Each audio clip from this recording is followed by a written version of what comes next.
whisperer of From his perch on the great ziggurat of Rishan watched the two suns set. The larger one, the one the primitives called UTU, bled gold and crimson across the horizon. The smaller, distant star of his home, Nibiru, was a faint, unwavering speck of silver in the deepening violet sky. He was a guardian of the celestial charts, a role that sounded grander than it was. It was, in truth, a lonely vigil. His duty was simple: to map the ever-shifting star fields of this alien sky and ensure the orbital calculations for the great sky ships were precise. For generations, his people, the Anunnaki, had come to this world. They had raised mountains, carved rivers, and taught the fledgling race of humans the basics of civilization. But why? The grand plan was a secret held by the elders, and not for a junior cartographer to question. One night, a celestial anomaly flared to life on his charts, a deviation so minuscule it would have been missed by a less meticulous observer. It was a whisper in the cosmic symphony, a flicker where there should have been silence. It wasn't a star, nor a passing skyship. It was a signal. Ignoring protocol, Rishan bypassed the main communication arrays and routed the signal through his personal datapad.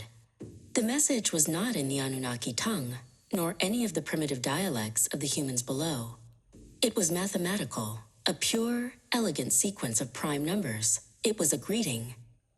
For weeks, he worked in secret, exchanging information with the unseen intelligence. He learned they were called the Weavers, a non-corporeal race that existed as patterns of energy within the very fabric of space. They had watched the Anunnaki for eons. "You harvest gold," the Weavers transmitted, the concept flowing directly into his mind. "You process it into a fine dust and seed your atmosphere to heal your world.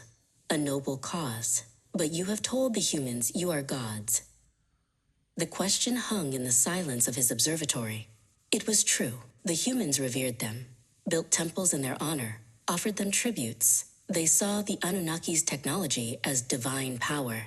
Rishan had never questioned it. It was simply the way things were. Why? Rishan sent back, his hands trembling slightly. The reply was instantaneous, because a workforce that worships is more efficient than one that is enslaved. It is the foundation of their grand plan, but it is a foundation built on a lie.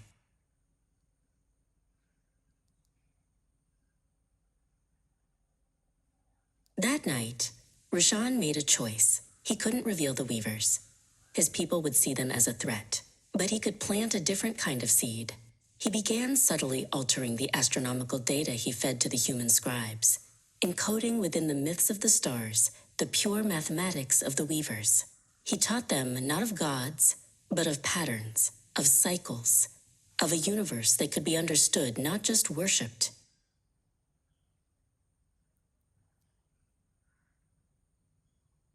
He didn't know if his small act of rebellion would ever blossom, but as he watched the twin suns rise, casting long shadows from the great ziggurat, Rishan felt a sense of purpose he had never known. He was no longer just a guardian of the celestial charts. He was a keeper of a new truth, a secret whisper of freedom passed down through the ages, waiting for the day the children of Earth would learn to read the stars for themselves.